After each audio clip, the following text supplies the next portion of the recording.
Welcome to the Bitchy Hour.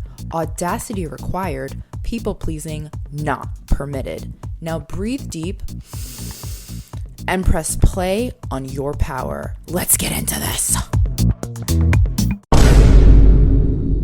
Welcome back to another episode of the Bitchy Hour podcast. I would really like to talk about the importance of flowing because I think so many of us really try to force things. And when you try to force things, it doesn't feel good. It's just an icky energy and it's bad, okay? And for most of my life, I think I really tried to force things. Like even if I knew something wasn't really resonating, because in my mind, I had this idea that it would or was supposed to go that way, I would force it to fit, and it never ended well, and I don't think it ever ends well for anyone. I think people can convince themselves that if they just really try and make it work, that it's going to work, but if you're really trying so hard to make something work, maybe it's not supposed to work. I don't know. And that's pretty much the mindset or the conclusion that I came to, is that if I'm trying so hard for something to work, it's not supposed to work. And that's fine. That's okay. I can live with that and I can move forward. And I would much rather that something come into my life with ease as opposed to come into my life with force, because how it comes into your life is also how it's going to be in your life in general. You know what I mean? Like if you have to make a relationship work and it's hard, it's always going to be hard for the most part because it's not really aligned. You know what I mean? And I think about this when it comes to jobs, especially like when I was at my corporate job, I feel like I was trying to make that work. Like I was putting in extra work. I was coming in earlier. I was leaving later. I was making extra calls. I was doing some work on the weekends when I shouldn't have been doing it, just so I can try and get ahead. But in all honesty, it wasn't the job that fully aligned with who I was as an individual. So I felt extremely drained. And I think that's kind of a clue. If something feels extremely draining to you and you're putting so much time and effort into it, maybe you're not supposed to do it. Because when it comes to things that I really like to do, I could put all the time and the effort into it, but it doesn't feel hard. I don't feel drained afterwards. And I feel like that is truly the key. But are you going to take the time to actually tune in with yourself and really ask yourself the deep questions of, is this in alignment with me or not? And if it's not in alignment with you and you feel like you've poured so much time and energy into it and you're looking at it from the perspective of the sunk cost fallacy or whatever, then you need to just realize that it's better to cut your losses. Like, who cares if you spent all this time, all this money on it? If it's not aligned, stop doing it. Like, it literally doesn't matter. Like, let it go.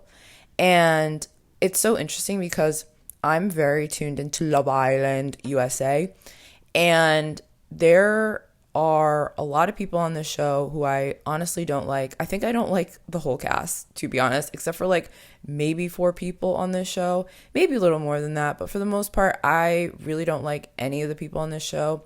It's really giving fake island, and everybody seems to have an agenda. Like they didn't come on there to find love. They came on there to become more popular on the internet and on like social media in general. And like, okay, go off. But like, we all know that this is Love Island. It's not like some influencer island, although it definitely feels like that.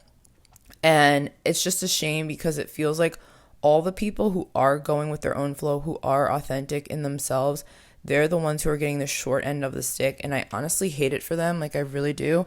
But I'm going to get into that a little bit later on when I'm ranting. In terms of going with the flow and not forcing anything, you have to be very present in your life, okay? And when you're very present in your life, you can't really predict what is going to happen next. And I think when it comes to me and my journey, for so long, because I've had such immense anxiety over the future, I really wanted to predict what was going to happen next at the expense of what was going on currently in my life. And I think that made it so that I was very disconnected from myself and a bit too future focused, right? And like, in a sense, great to be future focused. It's great to have plans and all that.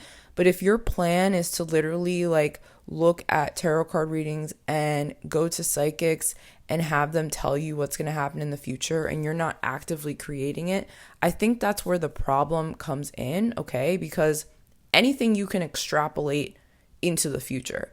And I think that's a lot of what tarot readings and psychics do, okay? They extrapolate the feelings that you're currently feeling right now into the future. So let's say you go through transformation and the energy that you're in today, you're not in, let's say 3 months from now.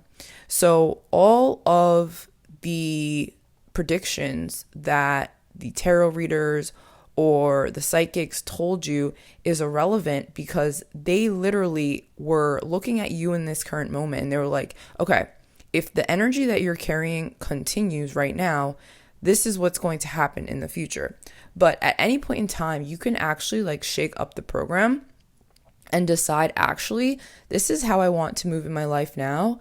And I don't really care what was predicted for me because I'm unpredictable, because I'm following my own flow. And I think that's the thing. When you are truly in your authenticity, and I know that's very much a buzzword and it's said over and over again, and it's kind of annoying, but I think it's true. Like when you're truly in your own energy and you're not trying to be like other people, you're not trying to, be something that you're not moving with an agenda, and you're not locked on a specific outcome with a specific person or anything like that, it's so much easier for you to literally not be able to predict what's going to happen. Like, sure, you could be like, oh, I'm working towards something. I know I'm going to be successful at it. Sure, you can do that if you know you're putting in the work every day. But in terms of how that thing is going to look, you don't know. You have no idea. And by you trying to predict what it's going to look like, you end up holding yourself back from something maybe even better manifesting in your life. And I think a lot of times this can be related to jobs, right? Like we have these dream careers. And in all honesty, when I was younger, I had a few different careers that I kind of cycled through and I really thought I wanted to do. So when I was like early on in like middle school into maybe high school, I kind of thought I wanted to be a plastic surgeon. And the reason why I wanted to be a plastic surgeon is because I would watch Botched and I just thought it was like the coolest show, because these people's faces were like fucked up, or like their bodies were fucked up because of what these doctors did. And I was like, oh my gosh, like I could make it better. This would be so awesome. Also, I would make a shit ton of money. So I have always kind of been focused on the fact that I knew I was going to make a lot of money. I knew I wanted to make a lot of money because I like nice things, right? So I think I was trying to figure out like what career could I do so that I could make a lot of money, which in a sense is really great because you're kind of like, what's that word? You're trying to basically like work backwards from your goal and think about how to get there, which I think is great. But once I got into college and I was there for a semester, so I started at one school and then I moved to another school. But essentially I was pre-med at the school that I was at for literally a semester. And I realized when I was in bio, I was like, I actually don't want to take any more classes like this. Like, this fucking sucks. I don't like it. So when I went to my next school, which I spent 3.5 years, I decided, you know what? I would like to go down the business route, because one of the things that I have always noticed about myself ever since I was in high school, I would get really involved in these different business related activities. So whether it was the investment club that I did one year when I was in high school, or doing this business competition during my senior year, I have always been interested in business. So I was like, you know what? Let me go that route. And I kind of came up with this idea that I really wanted to be in investment banking. And again, the reason that I was amused by investment banking was ultimately because I knew that if you came out of college and you went into investment banking, you would be making six figures. And I was like, I want that. I need that because I want a certain lifestyle. And I was thinking backwards and seeing, okay, what career do I have to do so that I can make the money that I want, so that I can live the lifestyle that I want? And obviously at the time, I wasn't super familiar with kind of the other ways of making a lot of money. Like, I graduated in 2013 from high school. So like, yeah, people were on YouTube, but I feel like it was still so new. Like, YouTubers weren't as big yet. And I feel like between like 2013 and 2017, which is when I graduated from college, I think that's when I really started to see YouTube blow up as a career. And I remember getting out of college, and maybe a few years later, I had fell down the Emma Chamberlain rabbit hole, and I was like, oh my gosh, like, I need to be a YouTuber. Like, I'm going to make this YouTuber thing work. And I think in a lot of ways, we imitate people before we authentically find our own voice and what we want to do. And I noticed that when I started YouTube in like 2020, I had begun to really implement some of the sounds that she was using and just like some of the editing styles, and it wasn't me. And I think whenever you get into that habit of, oh, well, this works for someone else, maybe it'll work for me, you're kind of getting lost in the sauce there because it's not authentic to you. Like, something that's authentic to you will resonate with people because they will see it as authentic, as real, as unique to you. It won't feel like an imposter.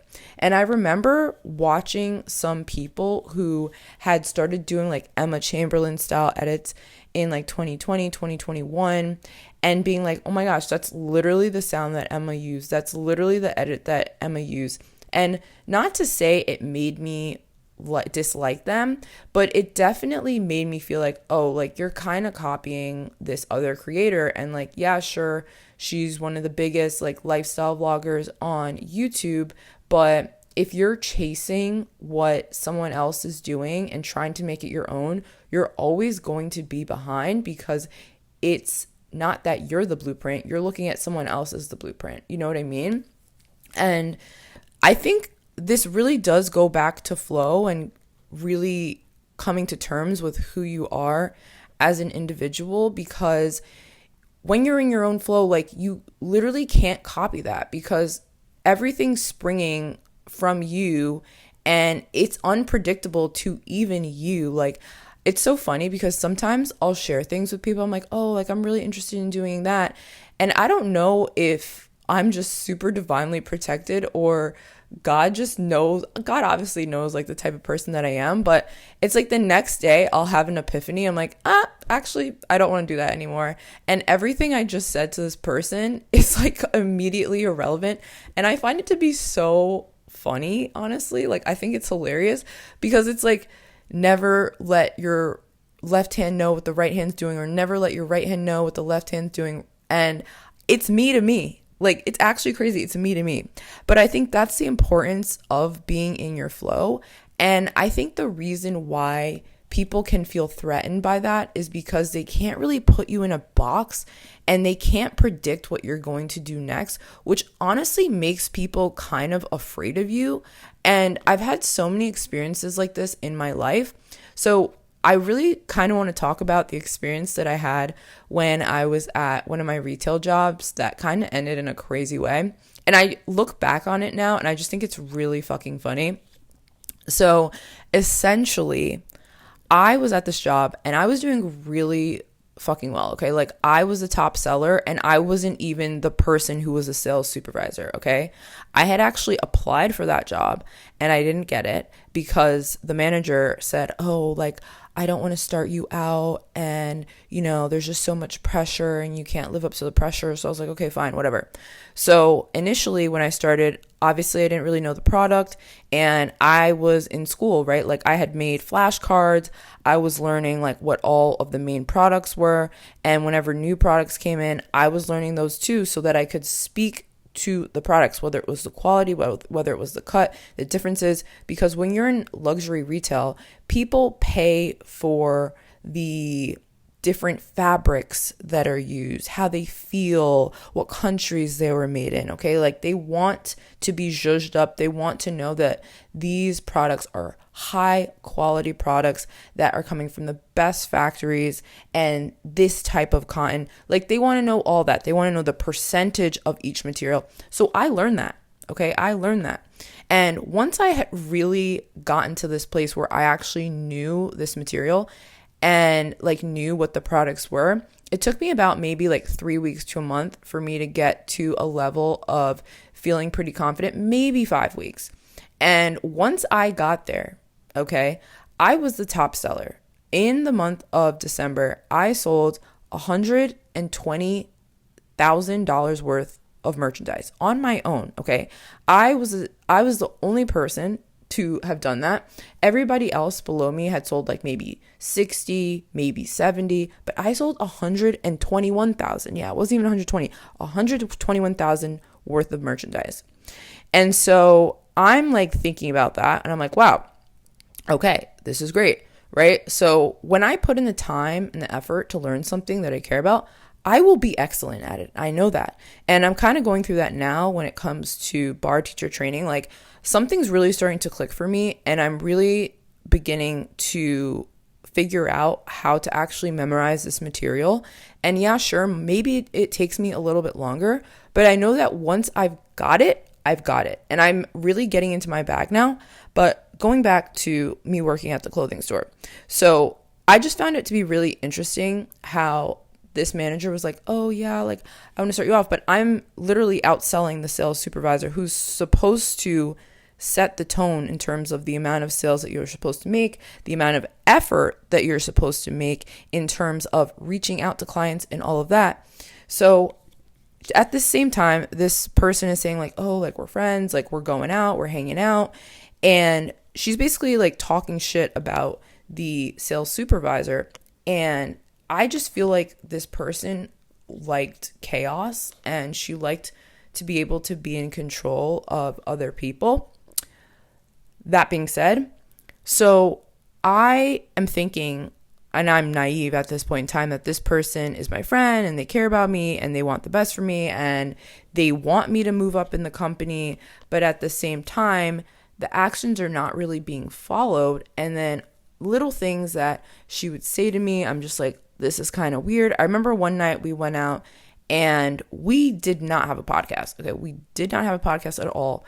And we're talking to this person and she's like, oh yeah, like you should totally come on our podcast. And in my mind, I'm like, girl, we do not have a podcast. Like, what in the hell? It was just like so weird. It was just like weird energy, weird vibes. Like, I don't even understand. But so fast forward, I'm beginning to get a weird vibe because it felt like I was being pitted against this person. She was saying one thing to the sales supervisor, saying one thing to me. And I was just like, this person's moving really weird. Like, I don't like this. And I had basically been goaded into reacting, right? And obviously I'm in control of me. No one else is in control of me. But I was so frustrated by just the manipulation that I was clearly feeling that I pretty much like, what's the word? I like snapped back and I was just honest with her. And the reason I was like that is because she had established this aura of like, we're friends and I can talk to you truthfully as if you were a friend. And as soon as I did that, I felt an immediate energy shift where she's now pulling back from me. And I'm like, wow, this is really awkward. And I just didn't like it. So after that happened, right, I'd been kind of used to these type of people, like these narcissistic people who they love bomb you in the beginning, and then they kind of devalue you and make you feel like you're the crazy one. So as soon as I pretty much peeped that, then I started pulling back. Like, obviously I apologize for like being out of line because I work for you, right? Like, I should not be talking to you like that, obviously. But the fact that the lines were blurred and I felt like we were friends, like, that's the reason why I did that, because I'm truthful to my friends. And the fact that me being truthful, me standing up for myself, is what ultimately got this person to not like me as much anymore, or like feel like she can't be as close to me anymore because I showed her a different side of myself. Okay, yeah, dude, I'm a nice person. I'm a kind person, I'll say. But I'm not about to just let you dog me out. Like, what the fuck? Like, I know I'm not crazy. I know I'm deserving of much better treatment than whatever the fuck's going on. Especially, like, if I'm the top seller here and I'm not getting the opportunities that I know I deserve, like, that's frustrating to me. It's frustrating. So after that point, I basically decided, okay, I need to find an exit plan, because me being here and me trying to beg someone to see my worth, that's not the vibe. And that shouldn't be the vibe for you either. If you feel like someone is making you prove your worth to them, please, like, go out around, go on your own way, babe. Like, please. Because I'm telling you, that's literally not the vibe. And no one should ever make you feel like you have to beg for anything. And I could also reflect and see how this person was ultimately reflecting things back to me that I did not want to come to terms with in myself.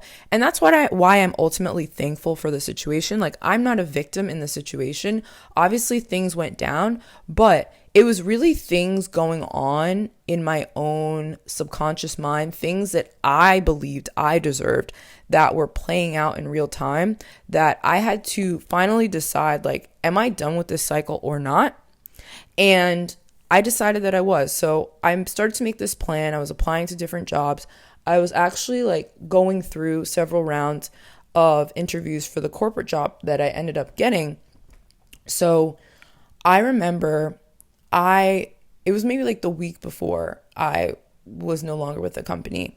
And the manager had asked me, like, oh, because I was doing a week at one of our other stores in the city, which honestly took a lot out of me because I had to go on the train, I had to go on the subway.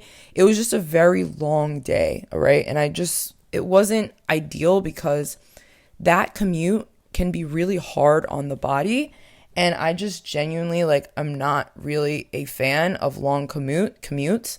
So at the time, I was working probably like 3 to 4 days a week, and I wanted to be more full-time, and this person knew that. And it felt like a lot of times my opportunities really were being limited, even though I was the one, when I was there, I was getting the sales. So for me, from a business perspective, it literally didn't make any sense to me why I would be there less if I was bringing in more of the money. So I had gotten this opportunity to go into the city, and in my mind, I was feeling kind of like, oh, I was being pushed out. I didn't say anything, but also at this time, I'm also in the midst of rounds of interviews for the corporate job that I would later land. So I was supposed to go in on like a Tuesday through Friday, right? And I had off on Monday, because the reason I had off on Monday was because I literally had worked the few days prior. So it's like, had I not had a break, I literally wouldn't have a break for like damn near like 8-9 days. And like, I'm not about to do that for myself or to myself, right? Like, I care more about myself. And the other person who was supposed to go ended up being sick. So she texted me and she's like, hey, like, could you go in on Monday too? Like, this person is sick. I was like, no, like, I'm not going in. And I think at that point when I said no, when I stuck up for myself, this person realized she had no control over me whatsoever. Because when you have control over someone, you can guilt them into doing something that you want them to do. And I just wouldn't do that. And prior to this, I had been in Colombia because I went to Colombia for a week. I came back, and when I came back, there was like a plan to go out, or actually it was supposed to happen when I was in Colombia. So I was like, oh, I'm gonna get to miss it, because I had kind of pretty much picked up on the fact that like the vibes were weird. I didn't really feel like I fit in with this team anymore. It felt like I was an outsider. It felt like people were kind of ganging up on me, like very much like mean girl type of vibes, and I just don't like that. I don't like that shit at all, and it's just not the vibe for me. Like, I'm not gonna conform to do what you want me to fucking do. If I have to look like the bitch, so fucking be it. I will be the biggest bitch on earth. I will act like you don't exist. Like, I can do that. It's not hard for me.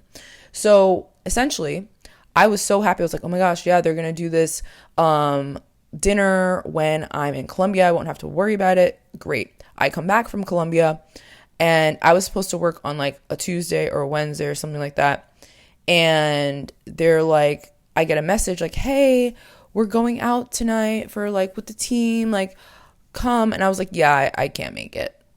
Like, I did not want to go. Why would I go and hang out with people that I don't like and who I know do not like me? Like, why the fuck would I do that? Where in my contract did it ever say that I must go out to these outings after work?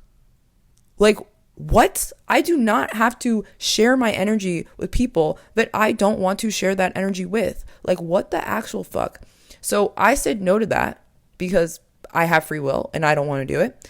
And I think, again, that was the first moment before the moment where oh, can you actually come in on Monday too because this person is sick, where this manager realized like, wow, I really don't have control of this person. Like, she really doesn't give a fuck. Yeah, I don't. Because you don't give a fuck about me. So yeah. So pretty much that happens. And like maybe a week and a half later, after the incident with me being told or asked like, hey, come out, we're going to get dinner. Like, and obviously like she was paying for it, whatever, but I didn't give a shit. If I have to go somewhere and be with people I don't like, I don't care if you're paying for it. I don't care if you're giving me $200 after. Well, actually, maybe that. No, still, I don't want to be there, bro. Like, my energy is too expensive for me to go hang out with people I don't fucking like. And you should feel that way about yourself, too. People who are drains on your energy, stop hanging out with them. You would feel so much better and you would look so much hotter. Like, stop allowing people to leech off your energy, okay? Don't do it. Don't do it. So anyway, like a week and a half later after that incident, I am supposed to work a Sunday back in my original store, and the manager like texts me the night before and is like, hey, do you think you could come in a little bit earlier, around 10? I was like, sure, whatever. In the back of my mind, I was like, oh, like I feel like maybe I'm getting fired. And I was right. So I walk in, and I think given the blow up that I had at a previous point in the months when like I like snapped at this manager and I was like, wow, like I feel like this is ridiculous, whatever.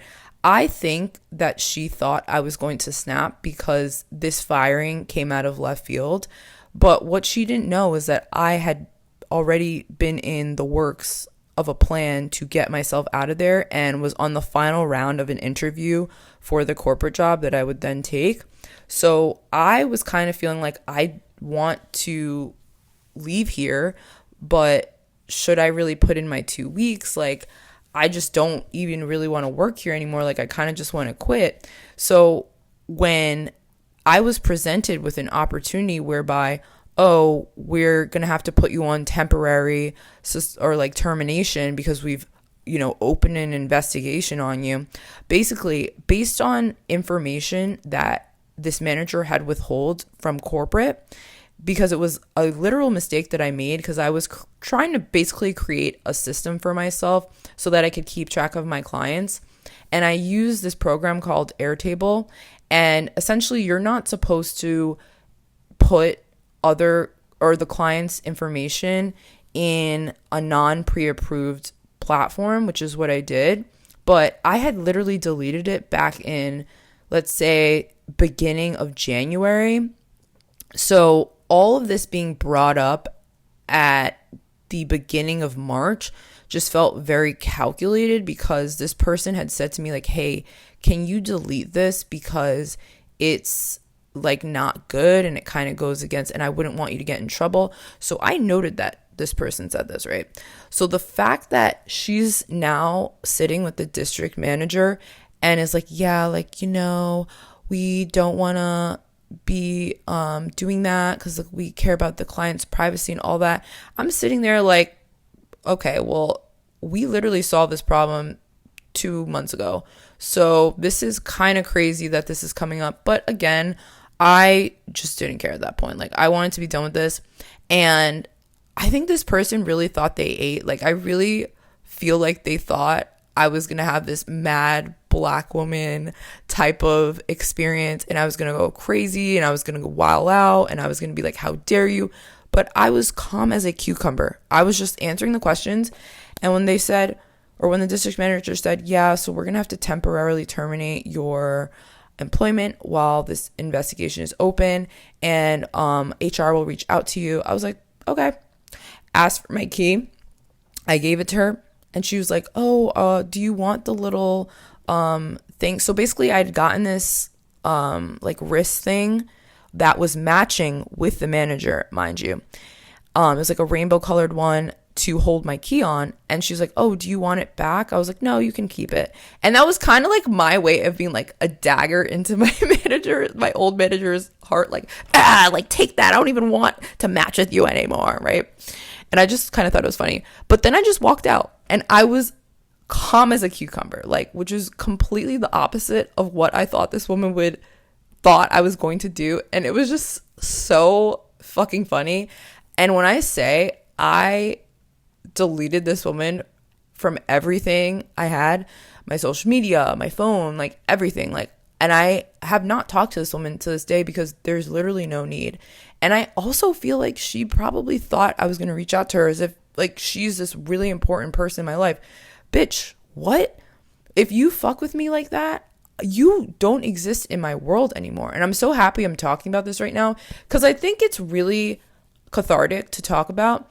And I also think it's a prime lesson in the fact that you have to be a bitch to some people, bro. Like, you actually do, because some people deserve it. And being a bitch doesn't necessarily mean you curse them out.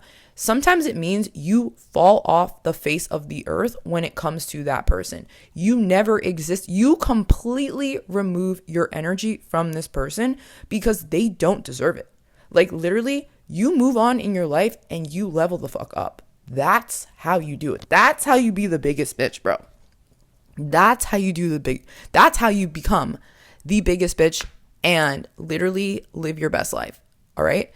And I was really going with my own flow when it came to this because, again, I had no idea really that when I was called in, I was going to get fired. I had an inkling, but I didn't really know. And I was just in my flow and I was very calm. Okay. I was unpredictable. You didn't know what I was going to do. But what I did was not what I think was predicted. You know what I mean? Like, the fact that I was predicted to go crazy and do all this stuff and I did the complete opposite and I was calm and I left with grace in class, like, that is such a moment for me where I was like, wow, like, I really did that. I really did that. Like, I'm really that bitch, bro. Like, I'm really that bitch. Because I just think, like, this person is probably saying all sorts of shit like, oh, she's hard to work with. She's this, she's that. Meanwhile, the previous week, I was working at a different store and I was very easy to work with. So it's like things are not lining up and the story that you're telling is not really landing. You know what I mean?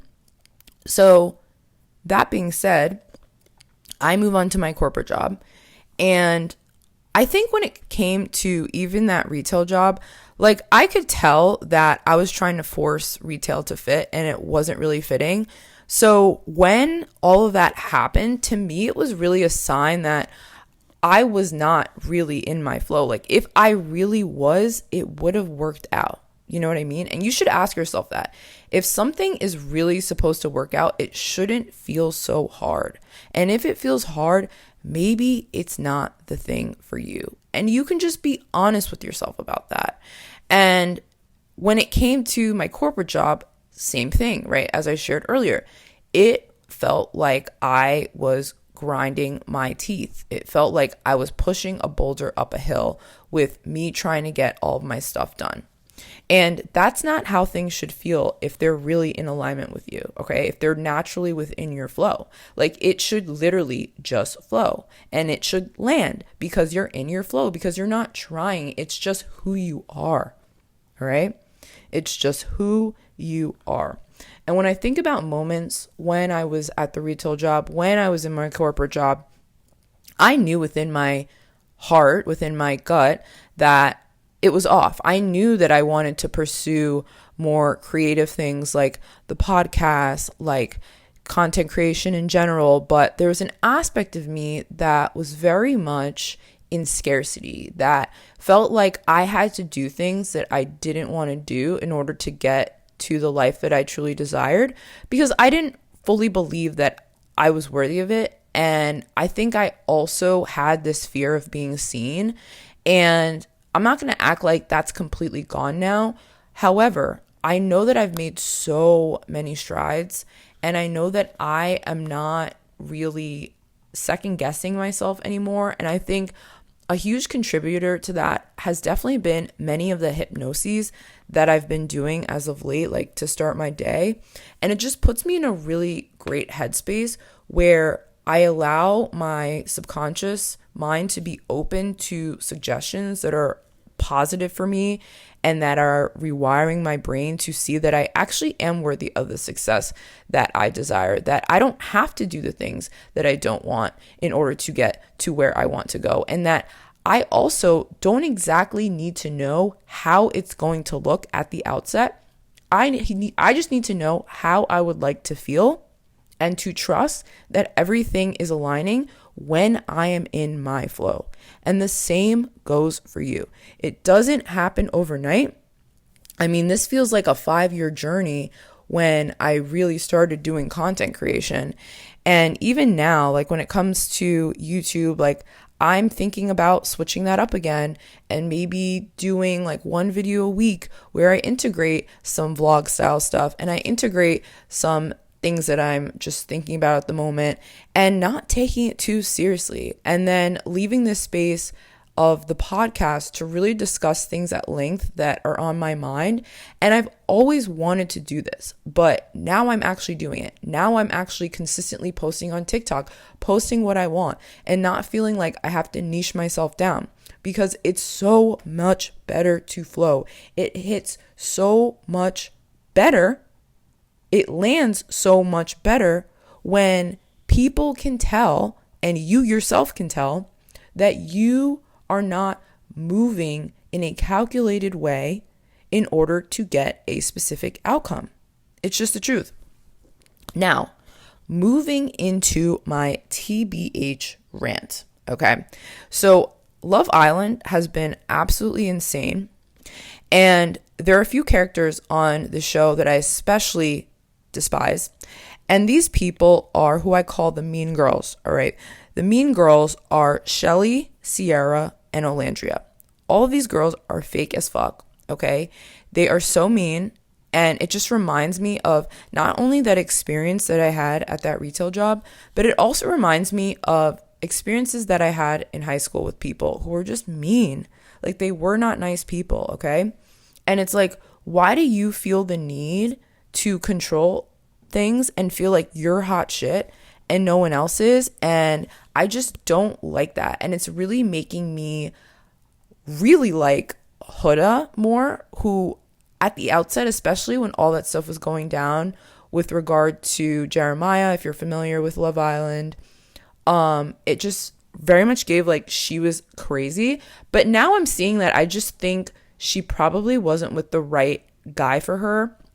You know, Jeremiah was not the right guy for her.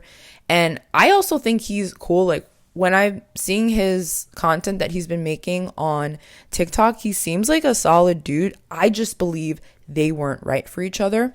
And they were closed off initially. And like there was this whole crash out that she had, whatever. And that made me not like her because I was like, this girl is not taking accountability. Like, she's a bit crazy. What's going on here? But as time has gone on, right, I'm recognizing that those 3 girls that I mentioned, they are mean, and they quote unquote quote saved Huda because I think they wanted to be perceived as these girls who were looking out for the OG girls that were in the house, namely Huda. And now the fact that she's exploring, the fact that she's getting to know different people, now they're mad at her. It's like, damned if you do, damned if you don't. She is actually still sticking up for them, even though they're being rude as shit to her. Like this girl, Olandria, who I think is absolutely beautiful. She's not beautiful on the inside, bro. She is mean. She is mean, okay? I don't even think the word bitch is the right word. She's just mean. Like, I don't think if someone tells you something in confidence that you should go and broadcast it to the group. Like, that is really mean. And that's exactly what Olandria did. I just thought that was rude. And when it comes to Amaya, who I love, Amaya Papaya, right?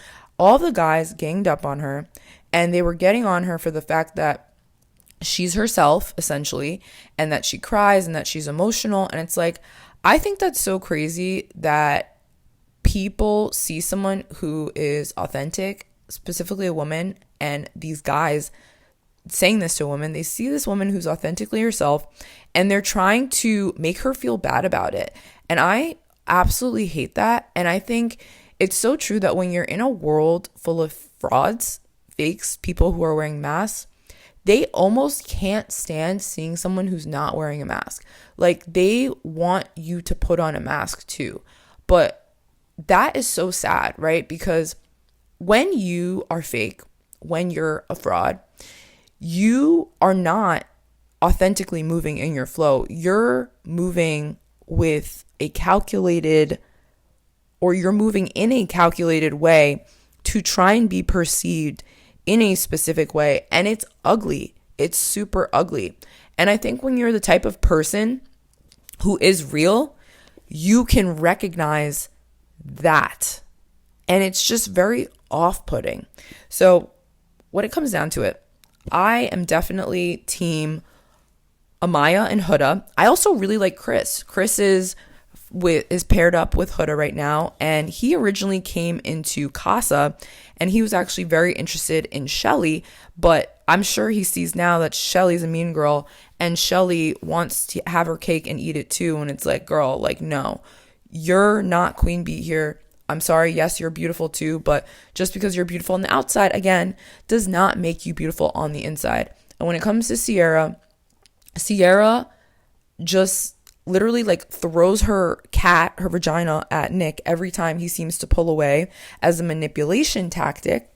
And the fact that she was getting mad at Huda for being so locked in on Jeremiah, when she literally does the same thing, she's just more PR trained. Like, it's so frustrating. I'm like, get all of these girls out of here, bro. And like, most of the guys, like, all these people need to get out. Like, literally, Amaya, Huda, Chris, and maybe Brian, who stood up for Amaya, they can all stay. Everybody else, get out.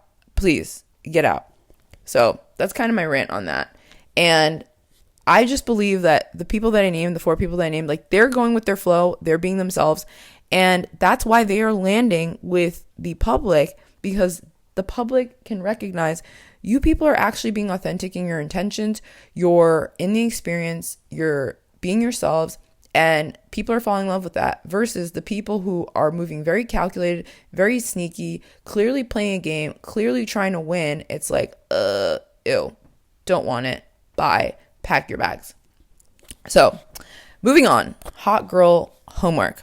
So your homework for this episode is a mini challenge to go one day without planning, only following your intuitive nudges. And then I want you to journal at night about what unfolded. And it's really fun to do this because you never know what you're going to get into. It's just like a really fun exercise. And I think oftentimes we try to plan out things so much, but what if you trusted that whatever it is that you want to happen will happen if you just let go, if you surrender to the moment. So try that out, and I will see you all in the next episode. Thanks again for stopping by. And if you have any comments, if you want to share this with a friend, make sure you do that. All my socials are in the bottom of the description. And I look forward to our next chats. Bye!